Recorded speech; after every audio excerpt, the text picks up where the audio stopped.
नमस्कार, राजनीति में आपका स्वागत है। मैं हूं आपके साथ अनुराग सक्सेना। देश के 74वें स्वतंत्रता दिवस के मौके पर प्रधानमंत्री नरेंद्र मोदी ने लाल किले के प्राचीर से 1.5 घंटा लंबा भाषण दिया। अपने इस भाषण में उन्होंने आत्मनिर्भर भारत के नारे पर खास जोर दिया। प्रधानमंत्री ने अपनी सरकार की उपलब्धियों का बखान करते हुए जम्मू कश्मीर से धारा 370 हटाने, 3 तलाक पर रोक और अयोध्या में राम मंदिर का निर्माण का जिक्र भी किया। प्रधानमंत्री मोदी ने अपने भाषण में देश की संप्रभुता से कोई समझौता ना करने और आंख दिखाने वालों को माकूल जवाब देने की बात भी कही। उन्होंने ये भी कहा कि दुनिया ने लद्दाख में देख लिया है कि देश की संप्रभुता पर जिस किसी ने आंख उठाई, देश की सेना ने उसका उसी भाषा में जवाब दिया।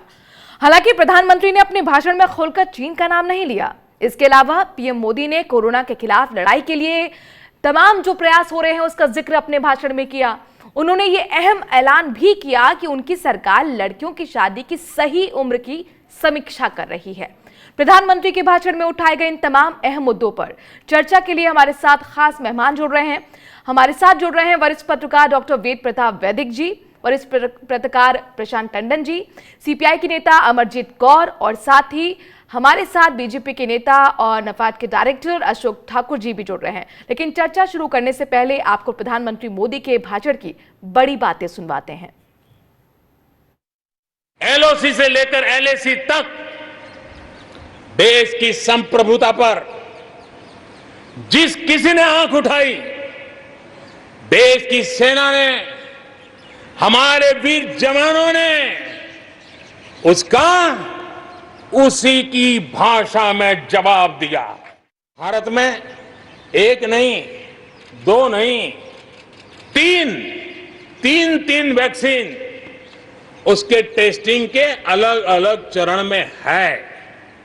वैज्ञानिकों से जब हरी झंडी मिल जाएगी, बड़े पैमाने पर प्रोडक्शन होगा। 20-21 साल में भी परिवार संतानों से अपने पैरों पर खड़े होने की अपेक्षा करता है। हम तो आजादी के 75 वर्ष के एक कदम दूर है, तब हमारे लिए भी भारत जैसे देश को अपने पैरों पर खड़ा होना अनिवार्य है। आत्मनिर्भर बनना अनिवार्य है।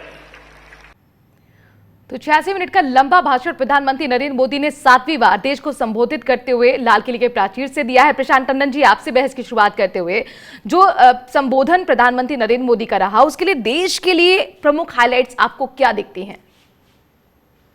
देखिए, प्रधानमंत्री का भाषण बहुत लंबा होने के साथ साथ काफ़ी उन्होंने आर्थिक नीतियों पे और विकास पे उन्होंने चर्चा की है और लंबी चर्चा की है उन्होंने। और मुश्किल की बात यह है कि वो भाषण सुनने में बहुत अच्छा लग रहा है, लेकिन वो पॉलिसीज़ जैसे हम लोगों का तजुर्बा है कि रोल आउट नहीं होती हैं।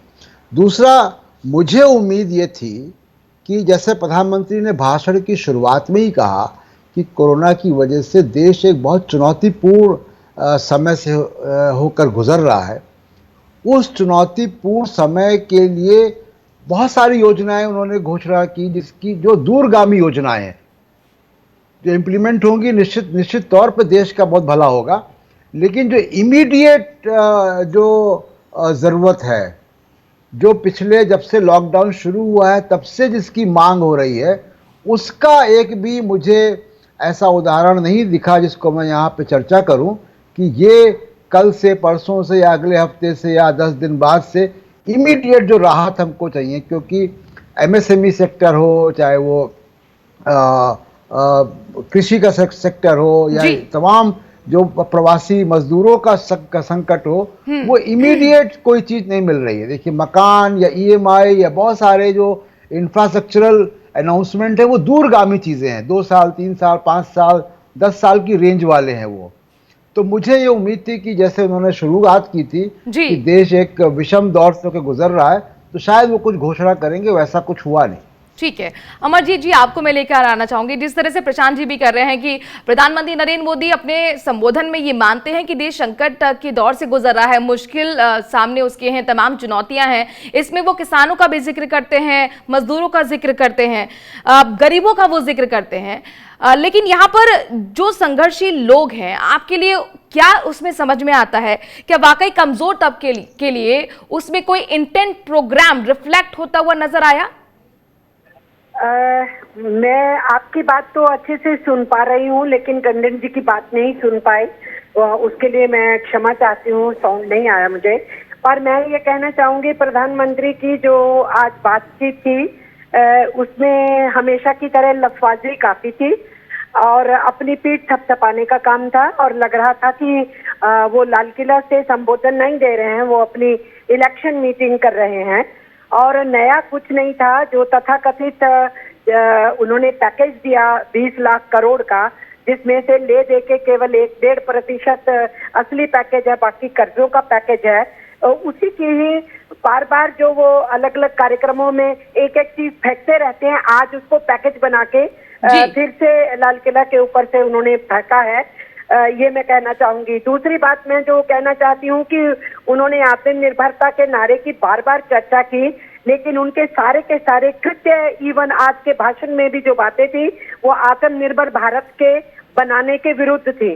तीसरी बात जो मैं कहना चाहती हूँ, उन्होंने कहा हमने किसानों को मुक्त कर दिया। असल में किसानों को जमीनों से मुक्त कर दिया जाएगा। जो उन्होंने कहा किसानों को मुक्त किया, क्योंकि किसानों को एमएसपी देंगे कि नहीं उसका कोई चर्चा नहीं है, उनकी इनपुट का सब्सिडी देंगे कि नहीं उसका कोई चर्चा नहीं है, और छोटा किसान 85-86% मर जाएगा उनकी कोई उनको परवाह नहीं है। कॉर्पोरेटाइजेशन ऑफ लैंड हो जाएगा, वो आज के उनके भाषण से भी समझ में आया जी। उन्होंने एमएसएमई को प्रसन्न करने की कोशिश की, लेकिन वो प्रसन्न नहीं कर सकते। एमएसएमई की बहुत बुरी हालत है और उनमें से आधी तो काम ही नहीं शायद शुरू कर पाएंगे। ये तमाम चुनौतियां हैं, बेरोजगारी बढ़ रही है, आर्थिक संकट भी है, और जाहिर तौर पर बहुत सारे सवाल हैं जिनका अशोक ठाकुर जी आपको जवाब देना होगा, जो चिंताएं हमारे गेस्ट उठा रहे हैं। लेकिन इन सब के बीच में थोड़ा सा हम बहस को और आगे बढ़ाते हैं, और चूंकि इंटरनेशनल जो नीतियां होती हैं उसको बेहतर तरीके से वेद प्रताप वैद्य जी समझते हैं, हमारे साथ जुड़े भी हुए हैं। सर, मेरा आपसे इन्हीं मुद्दे को लेकर सवाल है। पीएम ने एलओसी से लेकर एलएसी का जिक्र किया, विस्तारवाद से लेकर आतंकवाद का जिक्र किया, दोस्तों से, पड़ोसियों से, दुश्मनों से भविष्य की किस तरह की नीति आपको नजर आती है प्रधानमंत्री नरेंद्र मोदी के भाषण में? देखिए, चीन के मामले में मुझे तो समझ में ही नहीं आता है कि हमारे देश की नीति क्या है, क्योंकि न प्रधानमंत्री, न राष्ट्रपति, न हमारे कोई नेता कभी चीन का नाम लेके ये बात बोलते हैं कि चीन ने ज्यादती की है।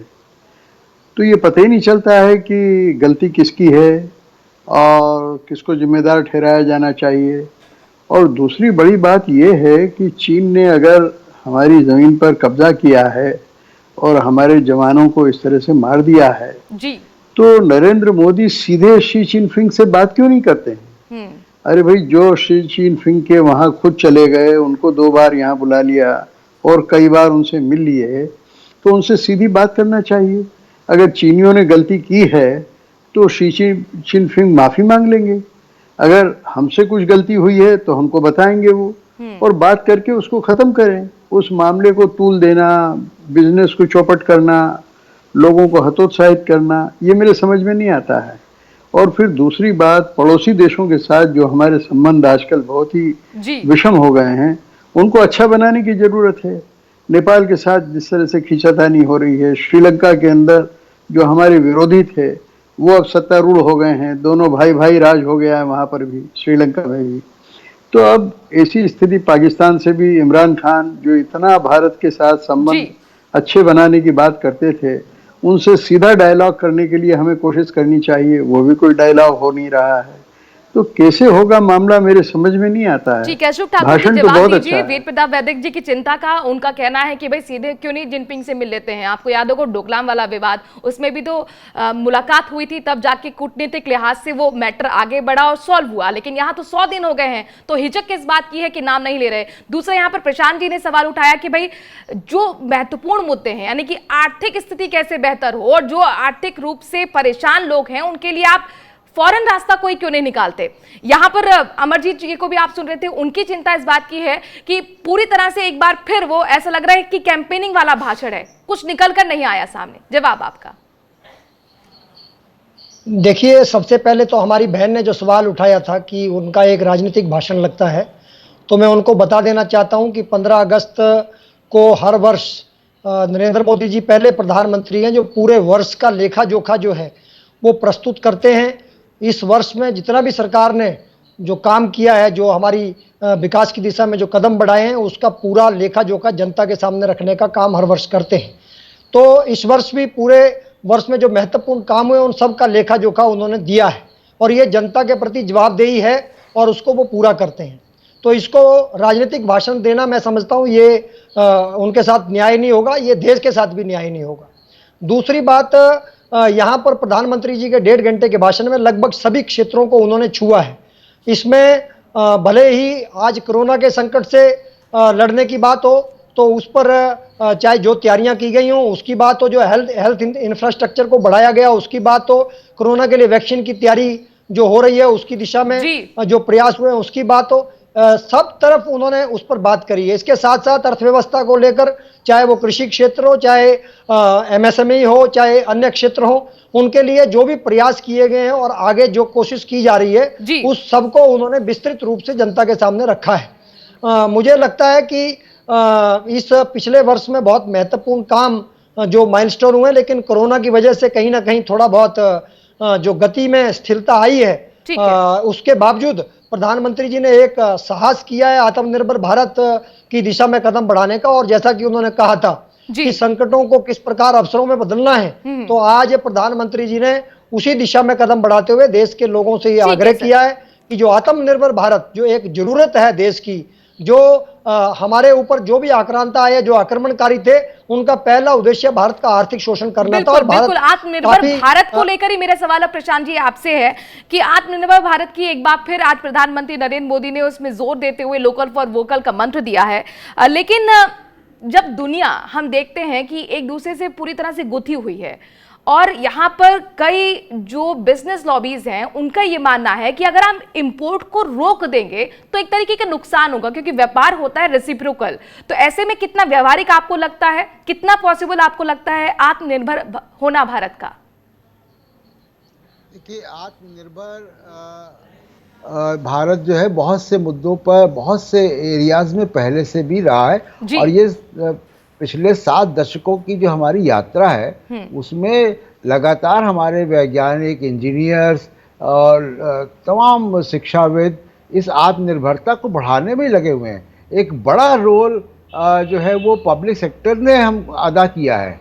आज हम स्पेस टेक्नोलॉजी में अगर आत्मनिर्भर हैं तो वो आज के नारे की वजह से नहीं है, या अगर हम न्यूक्लियर पावर में, न्यूक्लियर रिएक्टर्स बनाने में आत्मनिर्भर है तो ये बहुत सारे हैवी इंडस्ट्रीज में हम आत्मनिर्भर है, पावर सेक्टर में हम आत्मनिर्भर है, बड़े लार्जली रेलवेज हमारी बहुत स्ट्रांग रही है। तो बहुत 70 साल में जो काम हुए हैं वो बहुत मजबूत काम हुए हैं, जिसकी वजह से आज हम कह सकते हैं। दूसरी बात देखिए, जब आप दुनिया की बात करते हैं कि दुनिया में भारत का डंका बज रहा है, लोग इंटरेस्टेड हैं यहाँ पे आने में, बहुत अच्छी बातें हैं, लेकिन आप ये देखिए कि भारत की साख दुनिया में किस वजह से है।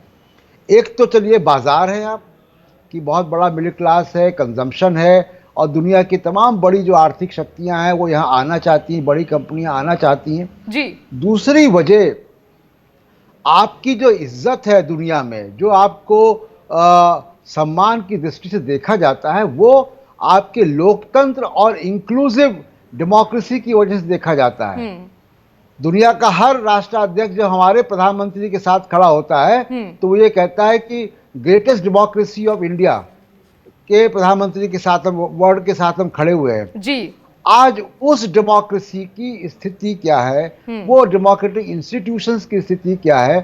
कल ही राजस्थान में एक बड़ा षड्यंत्र जो है वो नाकामयाब हुआ है डेमोक्रेसी को डिरेल करने का। मध्य प्रदेश में हम देख चुके हैं डेमोक्रेटिक आपको कहना है कि लोकतंत्र हमारे देश की खूबसूरती है और वही मैसेज देती है इंटरनेशनल लेवल पर भी। अगर आपको बिजनेस के पॉइंट ऑफ व्यू से भी इन रिलेशंस को समझना है, अपनी छवि सुधारनी होगी जी। ठीक है अमरजीत जी, मेरे को ब्रेक पर जाना है, लेकिन उससे पहले आपसे संक्षेप में जवाब चाहूंगी।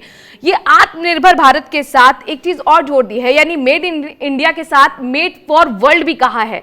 और 2 महीने पहले मेड फॉर इंडिया की जिक्र कर रहे थे प्रधानमंत्री मोदी। तो मुझे ये समझाइए कि 6 साल से तो चल रहा है मेड इन इंडिया, तो उसमें क्या तरक्की हो पाई? हमारा तो निर्यात बढ़ा नहीं बल्कि घटा है।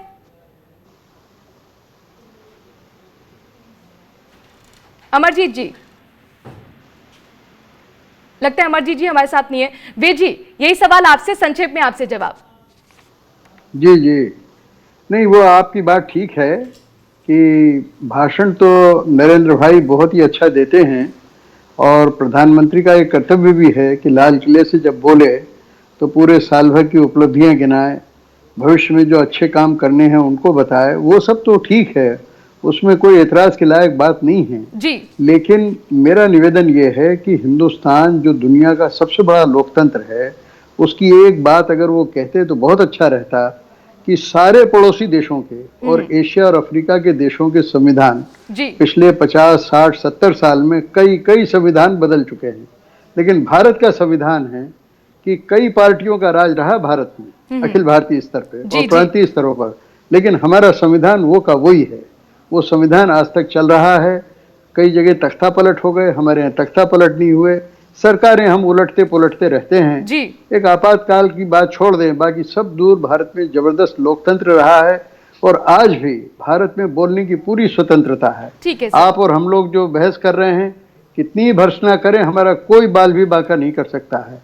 लेकिन इससे भी ज्यादा बड़ी बात जिस पर नरेंद्र मोदी को ध्यान देना चाहिए था, वो ये कि भारत में जो कुल संपदा पैदा होती है, 10% लोग 80% संपदा पर अपना अधिकार रखते हैं।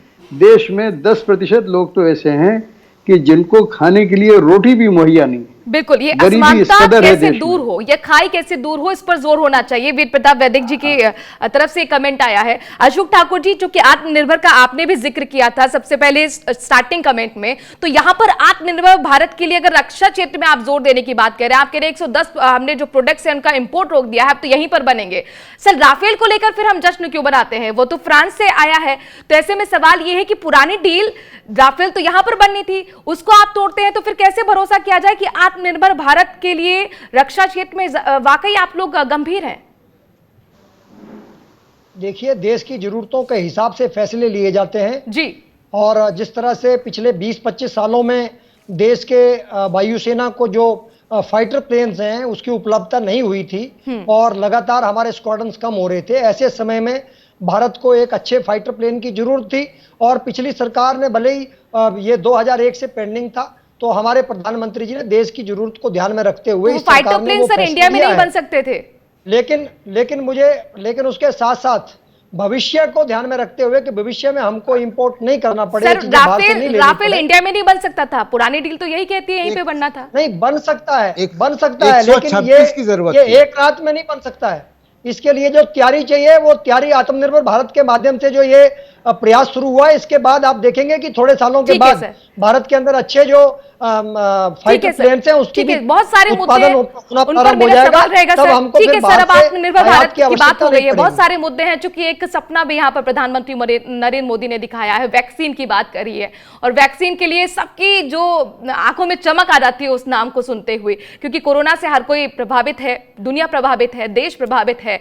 लेकिन आखिरकार क्या वैक्सीन वक्त चल रहा है उससे हम कितनी उम्मीद कर सकते हैं, और जो समस्या इस वक्त कोरोना की है उससे कितना रास्ता प्रधानमंत्री नरेंद्र मोदी आज संबोधन के जरिए दिखा पाए हैं? एक छोटे से ब्रेक के लिए रुक रहे हैं, उसके बाद इसी पर चर्चा।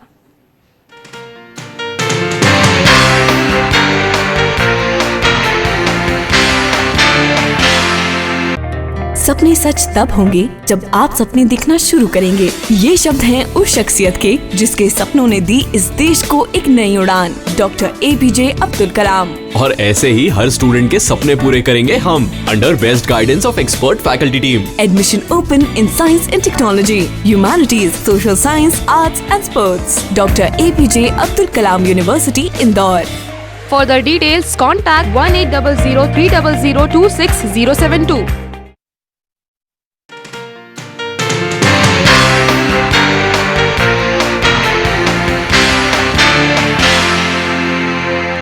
ब्रेक ब्रेक के बाद आपका स्वागत है। आज 74वां स्वतंत्रता दिवस देश मना रहा है। प्रधानमंत्री नरेंद्र मोदी ने 7वीं बार देश को संबोधित लाल किले के प्राचीर से किया है और उनके भाषण को आज हम समझने की कोशिश कर रहे हैं कि देश को किस तरीके का रास्ता उसमें दिखता है, क्या उम्मीदें उसमें नजर आई हैं। अमरजीत जी, मेरा आपसे सवाल है, चूंकि नई हेल्थ स्कीम के बारे में भी आज प्रधानमंत्री नरेंद्र मोदी ने बताया और कहा कि हेल्थ सेक्टर में एक क्रांति लेकर आएगी। इसके साथ ही वो ये भी उम्मीद जता रहे हैं कि वैक्सीन पर काम चल रहा है, 3 वैक्सीन पर काम चल रहा है और जल्द ही हम इसका प्रोडक्शन भी शुरू करेंगे। मेरा आपसे सवाल है, एक तरफ आप हकीकत ये देखते हैं कि 49,000 से ज्यादा मौतें कोरोना की वजह से हो चुकी हैं, 25 लाख का आंकड़ा पार हो चुका है। ऐसे में कितना भरोसा वो देश को दे पाए हैं कि इस समस्या से निपटने में हम लोग आगे सक्षम होने वाले हैं? 2 बातें मैं कहूंगी। आपके सवाल का जवाब देने से पहले मैं ये कहूंगी कि प्रधानमंत्री ने तसल्ली दिलाई है कि इंसॉल्वेंसी एक्ट हम बड़ी तेजी से लागू कर रहे हैं, तो वो जो लूट का रास्ता है। दूसरा, उन्होंने ये तसल्ली दिलवाई कि हमने टैक्स कम कर दिया है, ये भी कहा, और मिडिल क्लास के लिए भी जगलरी बोले, और मजदूरों के लिए उन्होंने शब्द बोले कि ये बड़ा काम करते हैं, ये काम भी कर दिया, वो काम भी कर दिया, लेकिन मजदूरों के ऊपर आक्रमण जारी है, उसके श्रम कानूनों पे आक्रमण जारी है। और जब हमने प्रतिरोध किया 9 तारीख को, तो हमारे प्रतिरोध का जवाब ये था कि पूरे देश भर के अंदर ट्रेड यूनियन के ऊपर केस ठोक दिए गए। और यही जो पेंडेमिक की आप बात कर रहे हैं, उसी पे ही मैं आती हूँ। उस दिन आज ये कह रहे थे कि हम कोरोना फाइटर्स का बहुत सम्मान करते हैं, हम हेल्थ सिस्टम को ठीक कर रहे हैं, हम वैक्सीन जल्दी लाने वाले हैं, लेकिन आशा वर्कर जिनको 4 महीनों से 5 महीनों से कुछ नहीं मिला, इंसेंटिव नहीं मिला, दिल्ली से आप प्रोग्राम कर रहे हैं, आपको पता है दिल्ली के डॉक्टर्स को बहुत सारी जगहों पे पेमेंट नहीं मिली, नर्सिस को नहीं मिली, तो जो कोरोना फ्रंट फाइटर्स हैं वो आज भी कष्ट में है। और प्रधानमंत्री लंबी लंबी हाँक रहे थे कि हमने हेल्थ सिस्टम बहुत अच्छा कर दिया।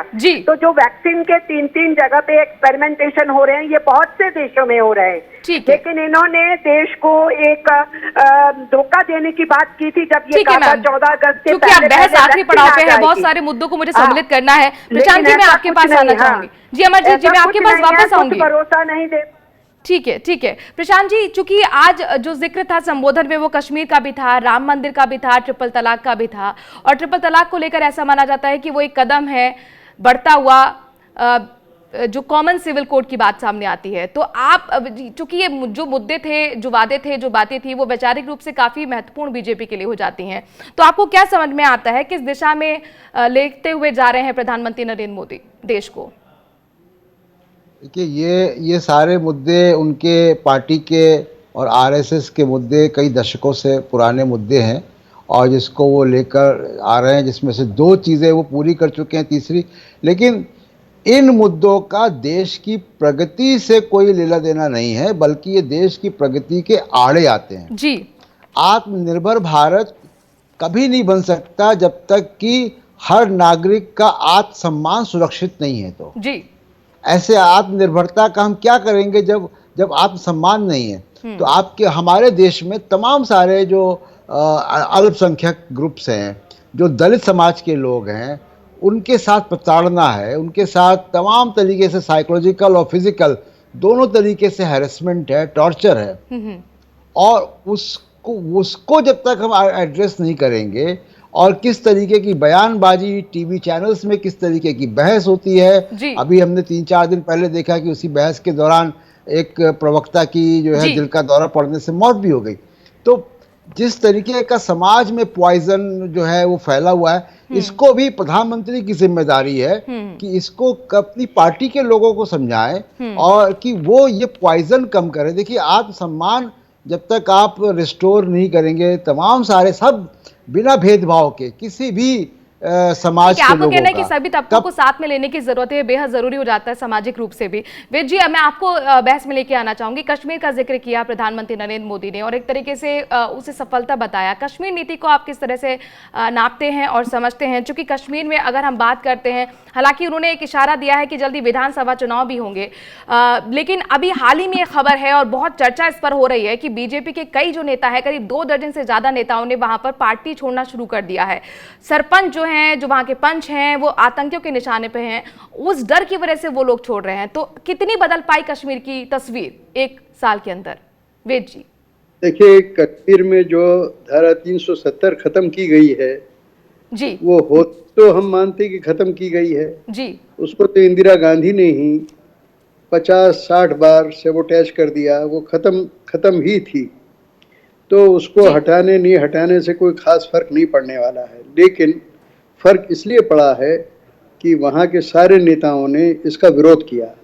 लेकिन उन नेताओं को अगर नजरबंद नहीं किया जाता तो वहाँ खून की नदियां बहती। तो ये अच्छा ही हुआ कि उन लोगों को काबू में रखा गया, लेकिन मेरा ये कहना है कि उन पर जुल्म नहीं होना चाहिए, उन सबको रिहा करना चाहिए, उन सब से बातचीत करना चाहिए। सरकार अगर सीधे बात नहीं करना चाहती है तो उसके पास कुछ मध्यस्थ जैसे लोग होने चाहिए जिनको की बात करने के लिए भेजना चाहिए। और वहाँ जो नए लेफ्टिनेंट गवर्नर अपॉइंट हुए हैं मनोज सिन्हा, वो काफी समझदार आदमी हैं और मुझे पूरा विश्वास है कि सिन्हा सब लोगों से बात करेंगे और उस बात का असर पड़ेगा। और फारूक अब्दुल्ला अब थोड़ा बोल रहे हैं तो अच्छी बात है, भारत के उन्होंने बहुत भारत के पक्ष में बहुत बोला है, और भी सब लोग, महबूबा भी बोलेगी और सब लोग आएंगे। अब सुधार कश्मीर में होगा और कश्मीर में विनियोग करने की भी बात हो रही है। कश्मीर में सारे लाखों लोग, ठीक है, हम भी उम्मीद करते हैं सर कश्मीर जो है वो विकास के रास्ते पर आगे बढ़े। अशोक ठाकुर जी, वक्त मेरे पास कम है, क्लोजिंग कमेंट आपसे, जो कि यहाँ पर चीन का भी जिक्र लगातार हुआ। कल हमने राष्ट्रपति का अभिभाषण सुना, प्रधानमंत्री नरेंद्र मोदी का भी आज भाषण सुना, लेकिन उसमें चीन को इशारों में बहुत सारे जवाब देने की बात कही जा रही है, लेकिन नाम क्यों नहीं लिया जा रहा? ये वेद प्रताप वैदिक जी भी पूछ रहे थे और लगातार ये सवाल आपके विरोधी आपसे पूछते रहे हैं। जिस तरह से डंके की चोट पर हम पाकिस्तान का नाम लेते हैं, ये हिचक हमारे साथ चीन के साथ क्यों जुड़ी हुई है, जबकि चीन के रुख में कोई नरमी नहीं आई है। चीन के साथ जो 5 दौर की बातचीत हुई उसमें कोई नहीं निकला, बल्कि वहां पे जो चीन में भारतीय राजदूत हैं, उनकी जो चीनी कम्युनिस्ट पार्टी के अधिकारी से बात हुई, उसमें निकल कर आया संकेत कि वो पीछे हटने को तैयार नहीं है। जब उनका कड़ा रुख है तो फिर हम नाम लेने से क्यों हिचक रहे हैं? देखिए, ना तो कोई नाम लेने से हिचक रहा है, ना कोई नरमी होने का सवाल है। अगर देश की संप्रभुता के साथ कहीं भी कोई खिलवाड़ करने की कोशिश करेगा तो प्रधानमंत्री हो या राष्ट्रपति हो, उन्होंने स्पष्ट संदेश दे दिया। और प्रधानमंत्री जी ने स्वयं सीमा पर जाकर, लद्दाख से जाकर यह संदेश दे दिया है कि कोई भी देश अगर इस तरह का दुस्साहस करेगा तो उसको मुंह तोड़ जवाब दिया जाएगा। इसलिए और इससे पहले भी पाकिस्तान ने अगर कोई गुस्ताखी की थी या आतंकवाद को लेकर जो है जिस तरह का सख्त रुख भारतीय जनता पार्टी सरकार ने अपनाया, नरेंद्र मोदी सरकार ने, वो आप सब उसको देख रहे हैं। और मुझे लगता है कि जैसा कि आपने कहा कि इस देश में सभी को समान रूप से रहने का अधिकार है और विशेषकर जो शांति और सद्भाव के साथ रहना चाहते हैं उनको सुरक्षा देना सरकार की प्राथमिक जिम्मेदारी होती है। और जो लोग गुंडागर्दी के साथ अपनी बात मनवाना चाहते हैं, हथियार के बल पर मनवाना चाहते हैं, उनके साथ सख्ती से पेश भी आना चाहिए। और ये सरकार इस दिशा में अच्छे प्रकार से काम कर रही है और आतंकवाद या देश के अंदर अस्थिरता फैलाने वालों को मेरे पास बस इतना ही है, मुझे शार्प क्लोज करना पड़ेगा। बहुत बहुत शुक्रिया आप सभी मेहमानों का हमसे जुड़ने के लिए, अपनी बात रखने के लिए। राजनीति में आज के लिए इतना ही, वक्त छोड़े से ब्रेक का है। खबरों का सिलसिला जारी है स्वराज एक्सप्रेस पर।